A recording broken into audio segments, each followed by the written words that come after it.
Hello, and welcome to Always with Awareness. My name is Awa Lodmel. And I'm Douglas Lodmel. And today we want to talk about childhood trauma and how to heal from it without making it wrong. And I know that's a little complicated, so we're going to unpack that.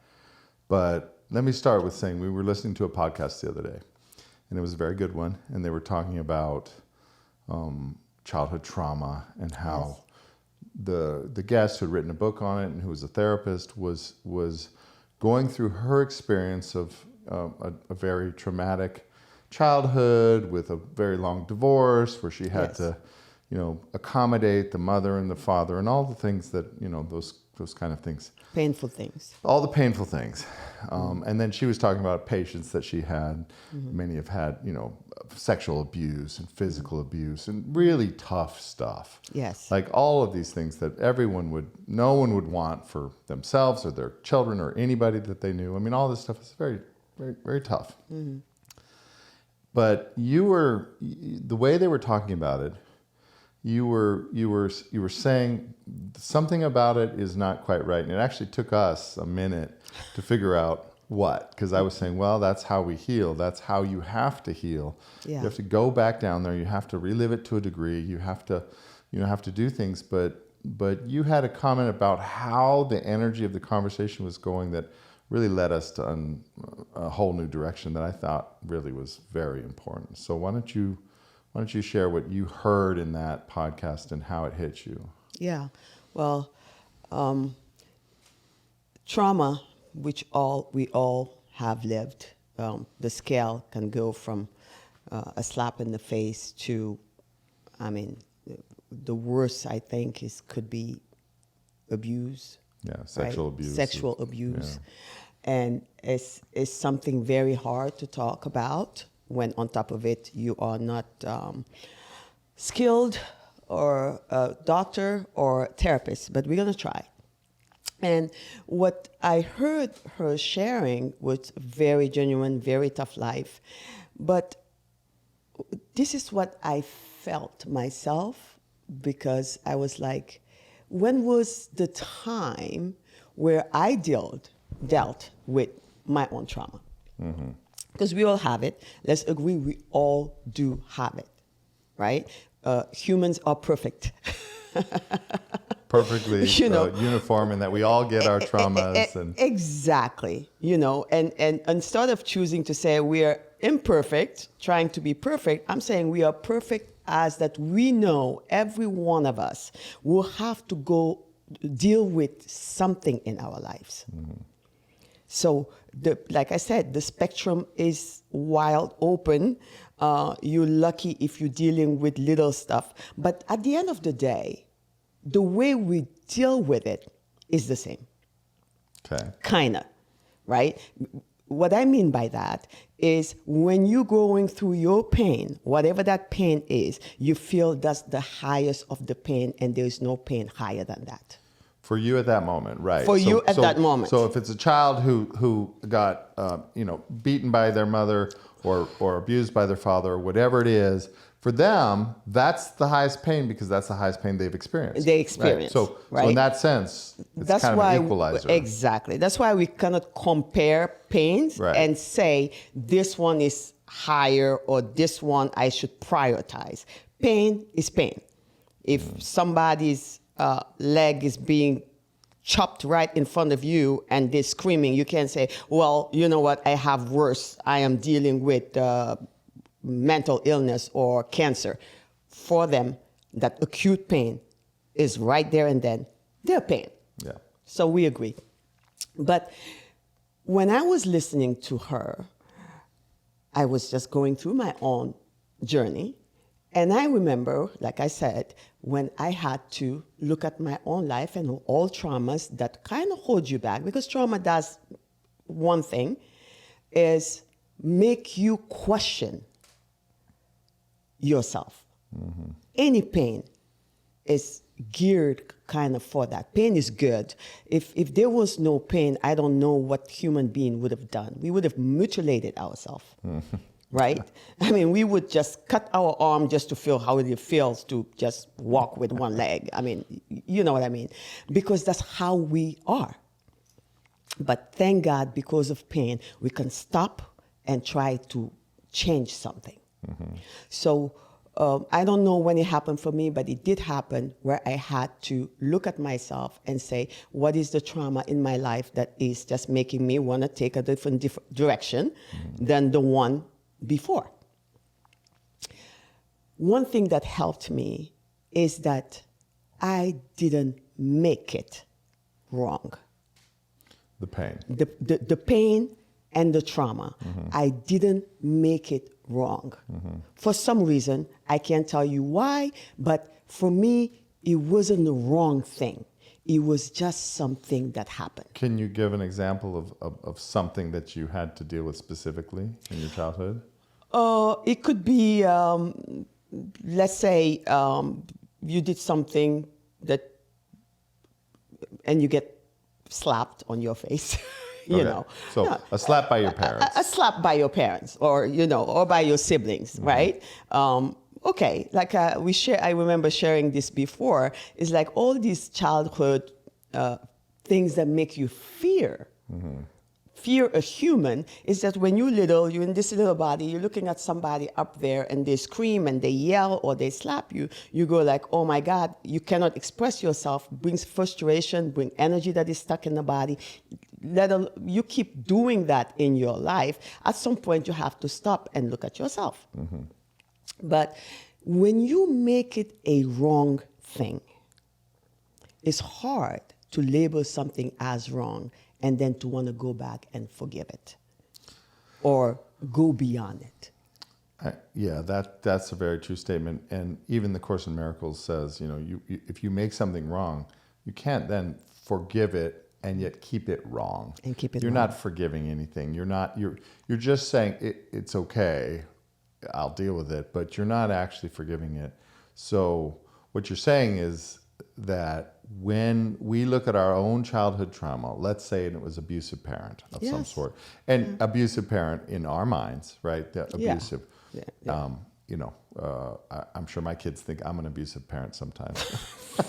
For sure, they think I am. For sure, they think you are, right? So abuse is, but let's just say, an abusive parent, and so you're growing up with this trauma, and you have to deal with it. And now you're a young adult, you're 20-something, and you're starting to reconcile with it. Yes. If you say, well, what they did to me was just wrong, and now I have to adjust my life around it, and everybody's telling you got to forgive them. That's the key to healing, because that is the mantra, right? Forgiveness is the key. And they're saying, well, it was just wrong. It was wrong. So there's really no forgiveness for it, but I'm going to try. And so they're stuck. And that's what we heard in that podcast. There was an acknowledgement, but there was also still it was wrong. It was wrong. It was wrong. There was no making it right. It was just wrong. And again, we want to live a life that all the cards are dealt with already. That's how I see it. Like I said, I always say, what's the worst that can happen? These human beings, since the beginning of time, are dealing with the same weaknesses, the same fears, the same illness.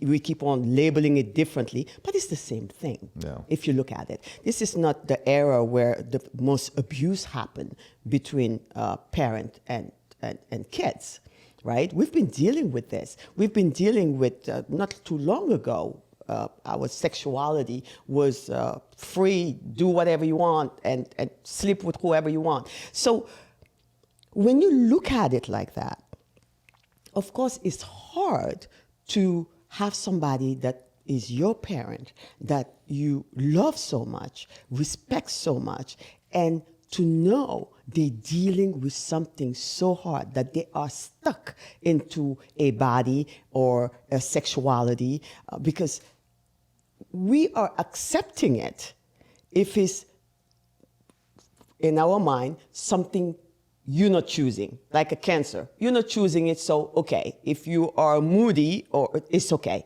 But really, it is a sickness. as that to be a predator or somebody who can't control their instinct, Their anger, their desire, their impulses, whatever it is. Exactly. And this is something very important because the show we did about mothers and kids, we have millions of you that love that part of the show, and yet we have hundreds of you that really get triggered and say, my mom is wrong, I'm dealing with this. Not all moms are like that. Yeah. Right? And what we tend to do is that we take over somebody else's work. Your mom is wrong, it's your mom's work. Mm-hmm. Your mom has anger, it's your mom's anger issue she needs to deal with. Your part is your part. So when you say we take over their work, you're saying that by making them wrong, you now are having to do that work inside of yourself that they didn't do. Absolutely. And now you're making it about more you than even seeing them as needing you to support them. Right, or having needed support, or having been ill, Exactly. having been sick, having been twisted, or even insane. Right? Insane. A total mental illness. Right. I mean, a lot of us deal with mental issues. Right. You don't know it until you start having kids and you have to deal with the postpartum depression, let's say. Mm-hmm. And here you are having to choose between keeping your child or giving it away, but you are ashamed to say it. Mm-hmm. There's a lot of people that live mental illness as shame. Next thing you know, you think your mom didn't love you. You think your mom wasn't up to the ready to have kids, but maybe she can't even share that, and ashamed that she ever even have a thought of taking her life away or taking yours away. Yeah. You know, and it's time we talk about this, but if you're making it already wrong, now you are separate and not giving your parent, your child, your mother, room to heal and for you both to heal together. So in that podcast, there was no joint healing. There was one person healing going on. But I don't think it's possible to heal alone. Well, so this point is a really critical point. I mean, this is kind of the crux of, I mean, almost everything. And so we're, because it's one of the hardest possible points to feel that is true, that nothing is wrong, right? It's very hard to tell somebody who was raised by a parent who was abusing them that wasn't wrong. They know in their heart that was wrong. That was just wrong. No child should ever live that. That's right. No child, right? So they know it's wrong. But the key to their healing is actually what you're saying, to not make it wrong, to actually accept that it just is, not put the moral judgment on it, even though it feels so clear. Like there's a really bright line. I think most of the world, if there's 8 billion people, 7,900,999,000 would say, yes, abusing your child is wrong. But that doesn't still free you, because as long as you keep them wrong, as long as you believe they're wrong, then you have been done wrong. And so now there's an injustice in the world. And so now the world is unjust. It is not fair. And it's very hard to have faith in a God, in a universe, and to live in a friendly universe when you know in your heart it's unfair, because it was unfair to you. So the only key to unlock that is to actually say it wasn't wrong. It just was what it was. That's right. And that also removes this line. So we use something that we all agree on, abusing your child is wrong. But then we start moving the line. And now that we've validated right and wrong as a concept, and that we can be arbiters of right and wrong, well, now we get into the middle ground where, providing school lunch is wrong or right, and or whatever it is, right? So that's how we end up with this political divide, that we're so, vehemently arguing over these right and wrong issues, and it's not healing us as a people, as a country, as a nation, as a world. So the concept of right and wrong is really the villain here. That's right. And we see it I do see it, because I don't think people are aware of it. And we're making wrong either something that had happened, so that means you cannot do anything. It had happened. It's done. It's over. It's done. Yeah. It's over. You making it wrong, it's just making you not responsible anymore. Yeah, right. It's taking your power away. And we do it with cancer. Yeah, all Right? the time. Yeah. How can we make something that you can't see, can't touch, wrong? How are we going to heal if we already make it wrong? Right. Right? Death. How come we're not afraid of it? Of course, it's wrong. So we're going to fear death. So, and that was the part in the sharing that I see was not, I wasn't healing with her. There was Right. no opportunity there to be touched, moved, inspired. There was opportunity of just saying, I did my work. And I did my work when I blamed somebody, and I am now in the right. But we are part of the herd. It kind of feels somebody is left. Well, you're Your leaving, mom is left. You're leaving the mom or the dad or the parents or the uncle or You know. whoever. You're saying, hey, I'm healing, but without him. Exactly. He's not part of this because he was wrong. Yes. And we all agree. So, but that's how we end up with a society that I don't think people know that the United States is the most jailed country in the world. I mean, the only country that was ever close was Russia, when there was a Russia, That's a USSR.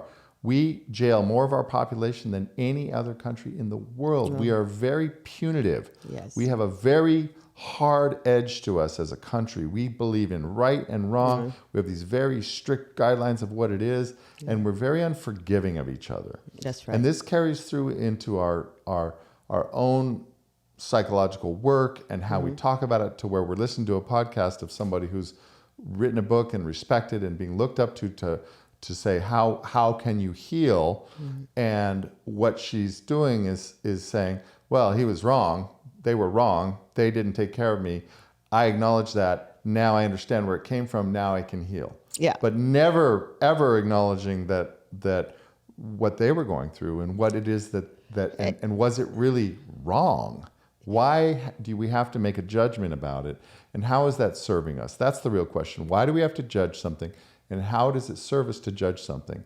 Because when we judge, we cannot help but to judge ourselves. That's Yes. what happens. That's right. And again, we humans, we are going to judge, but to condemn. We're not just judging, we condemned. Right, condemning them. You know, it's one thing to judge is to just say, kind of, this happened, but to condemn, where you think the person now forever is never going to heal.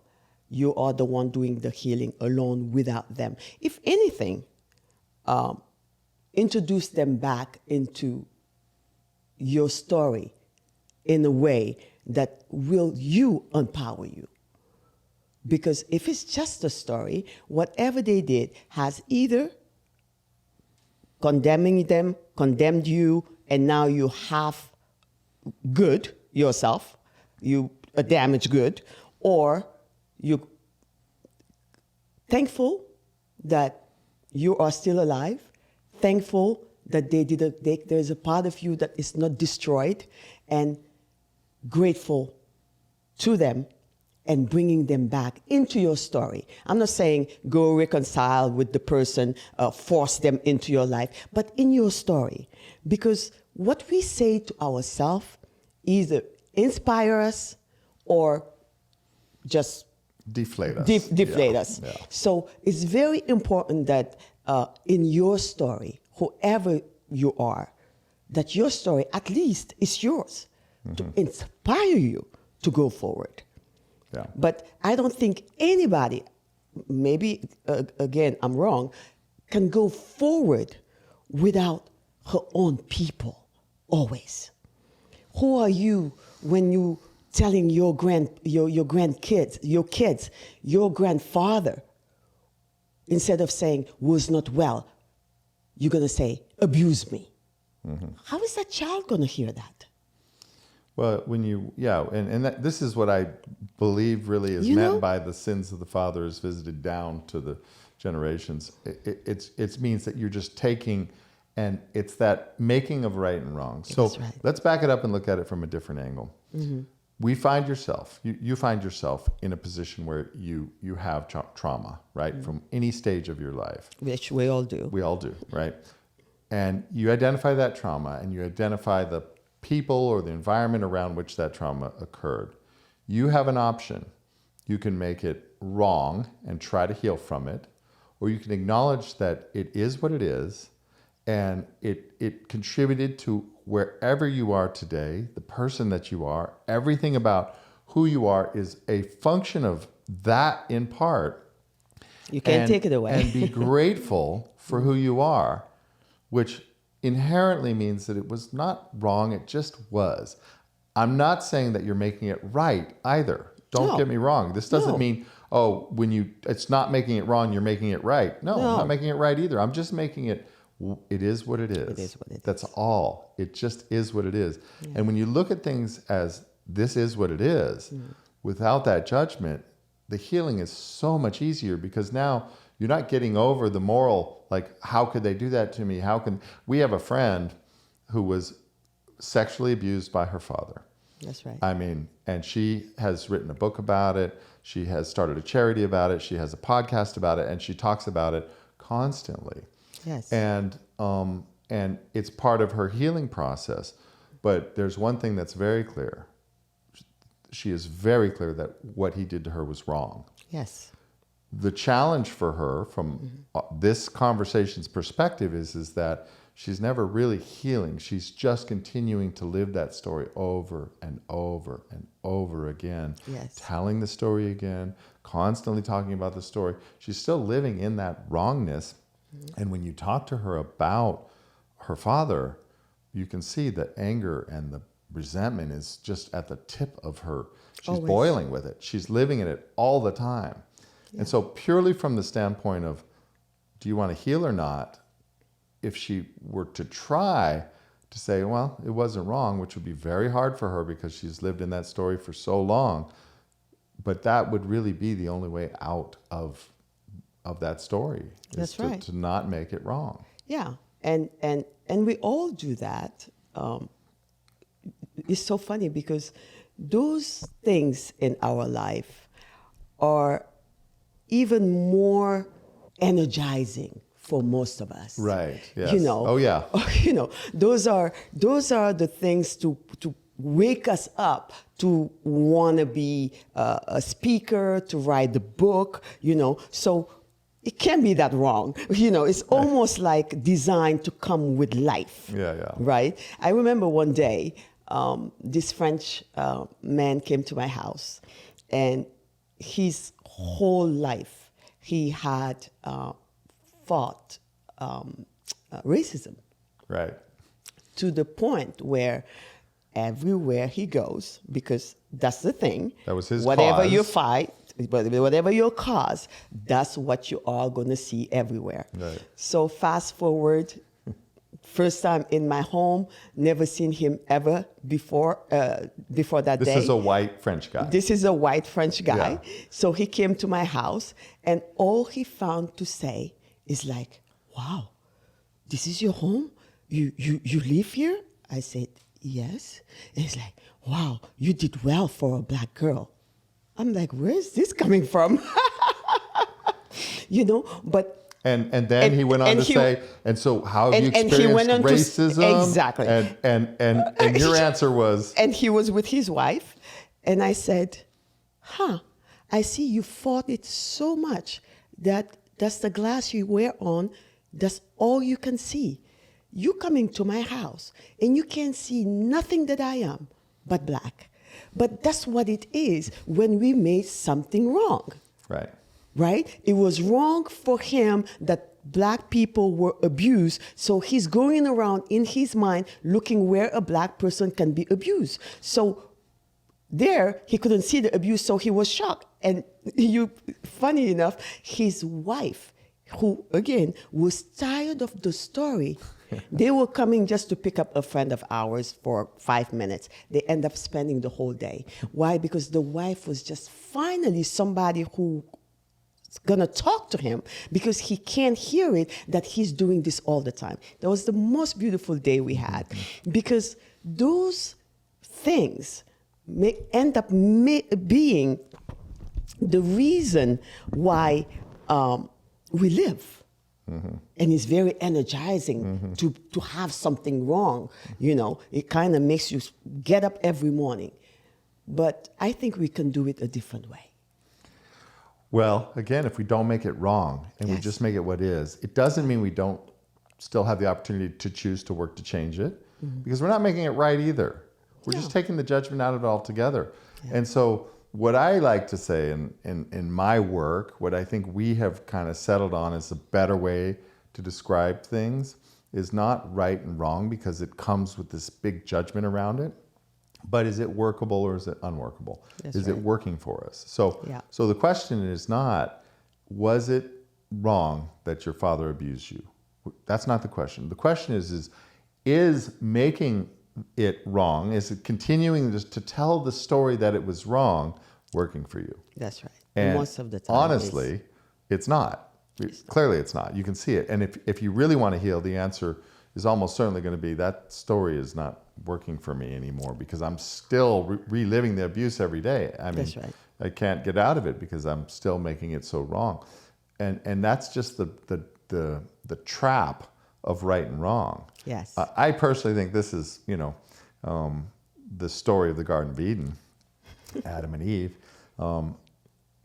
Adam eats from the tree of the knowledge of good and evil. In other words, of the realization of right and wrong, right? Yes. So this is the fall, right? We're falling from no judgment, there is no good and evil, there is no right and wrong, to judgment now. That's right. Judgment comes into the world with the fall. That's the the parable here. And so to this day, we're still living in that world of eating of the forbidden fruit, which is now we're stuck judging everything right and wrong. That's right. And I can tell you, it's very hard in this world if you are have very clear right and wrongs, because you can't be friends with people that don't agree very closely with you. Oh, absolutely. You can't even listen to people that have a different perspective. You certainly can't reach across the aisle and figure out how to solve big problems when we are so judgmental to say, well, they're just wrong. Why would I work with them? This is what's happening in the Middle East right now. This is Israel and Palestine. There's just such a right and wrong on both sides that it's intractable. And as long as we have this right and wrong, and again, I'm not saying making anything that was done to anybody ever in any stage of their life, any group of people, any person, saying by not making it wrong, I'm making it right. No, it's not right either. It's just what it is. That's it. Right. Just looking at something and saying that is what it is. I'm not even saying that it's not okay for you to make it right and wrong. I'm just asking, is that working for you? That's right. Is it working for us? And we tend to do that with a lot of things. I remember one of the actors, what's his name? The black actor, I forgot. Anyway, we're talking about racism all the time, and all these movies that each time you look at it, you want to just go and slap a white person or beat them, because we keep on putting it as we have to remember to be angry. We have to remember that we were wronged. Right. When are we going to move from there? Mm-hmm. Where are we going to stop? Where are we going to say it was what it was? Any sickness that human being had to go through, we did that. How are we going to heal together and move on? Right. When are we going to do that? When the pain is great enough. Exactly. And at the end, I'm like, how many movies like this? I am done. I personally am done. I am done having to need to feel this much anger and resentment for myself, for my people, this much fear. I don't need it. I personally don't. Right. You know, it's not serving me. To be reminded and to be dramatized in, oh my God, how to well up the feeling of injustice. Injustice. Yeah, this is injustice.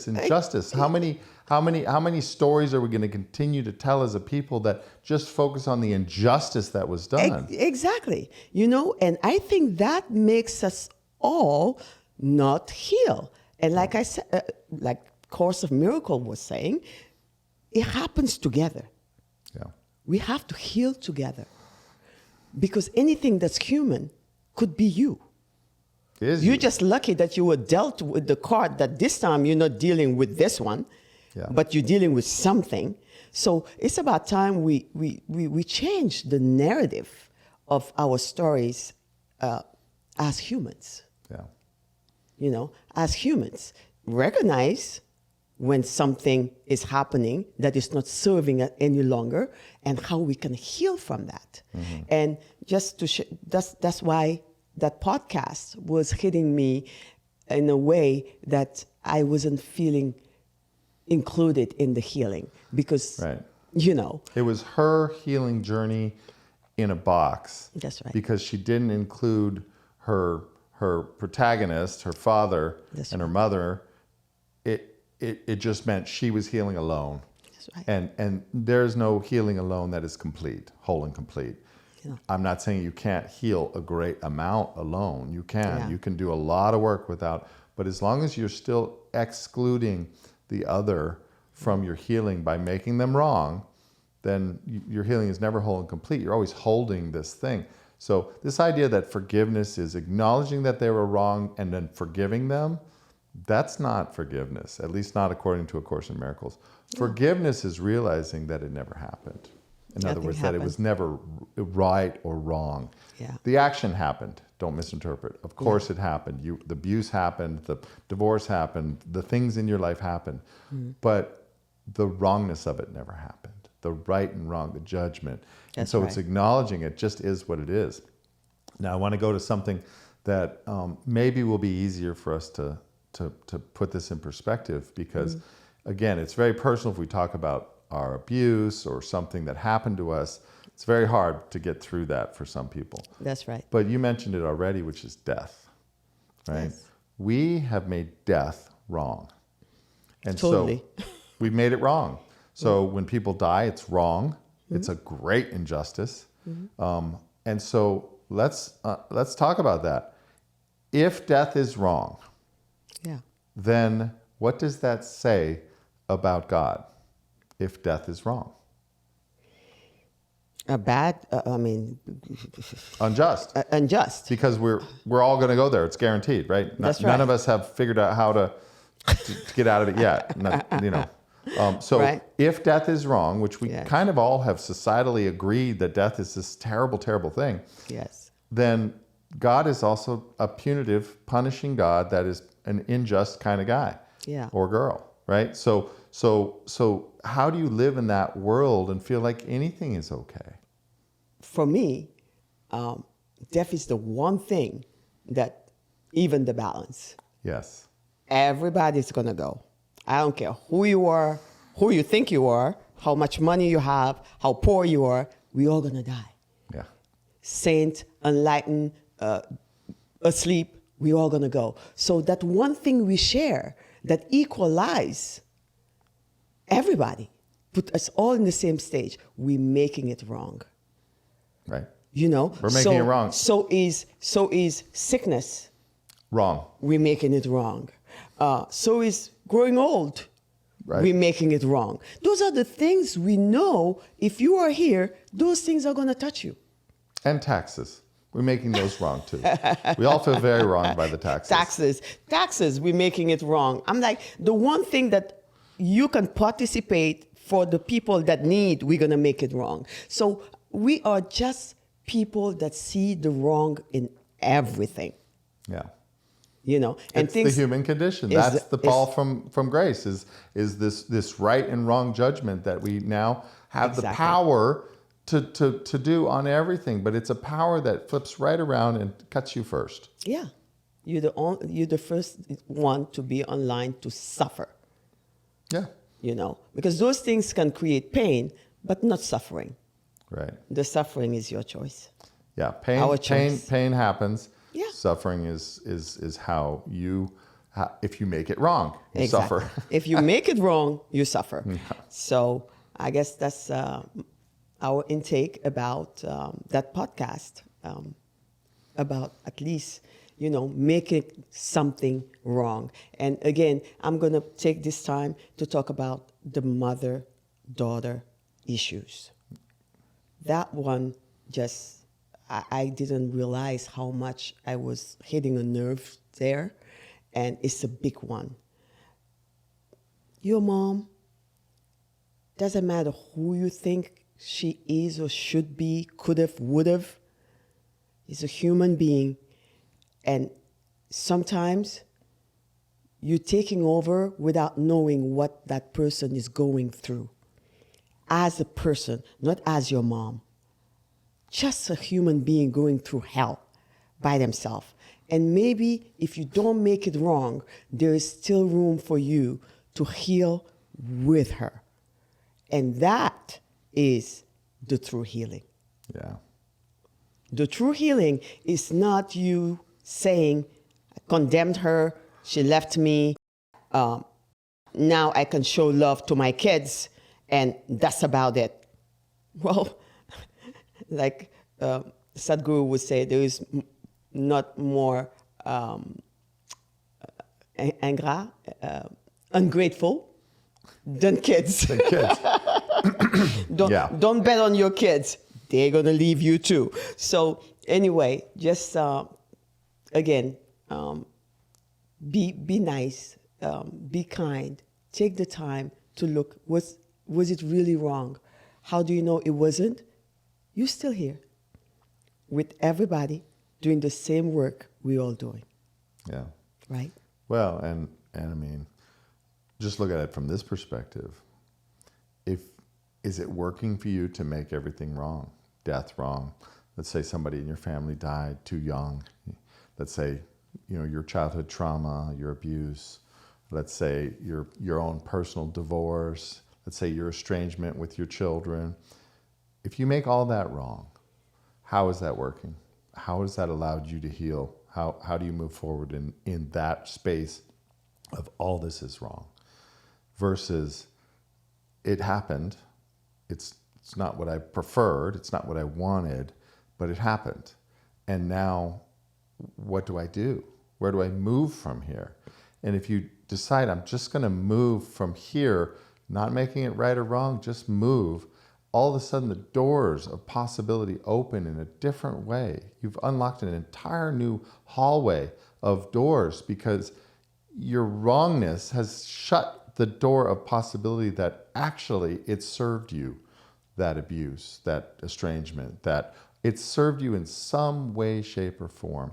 And if you see this world as not, look, it's all for my comfort and everything should go my way and all should be things, instead saying, no, I'm seeing it as a classroom in which I'm here to get something. That's right. And sometimes that lesson hurts. Sometimes it's hard. Sometimes, the clay pot is put into the fire to harden, and that's a different perspective. And again, I'm not going to ever diminish anyone's suffering and trauma and what happened to them. It's real. It's so real. But is it serving you to keep it as wrong? That's the question. And I think the answer is, for me, certainly, it was not serving me to make things wrong. It was not serving me to take all these things in my life and judge them as wrong because I couldn't move on. No. I couldn't forgive. I couldn't see even the people that I had judged as being worthy of forgiveness. That's right. And then I'm forgiving for who? For me? Doesn't even make sense. The whole thing backfires into a loop that just doesn't doesn't resolve itself. So for me, for us, I believe that this idea of getting rid of this concept of right and wrong has empowered us massively Greatly.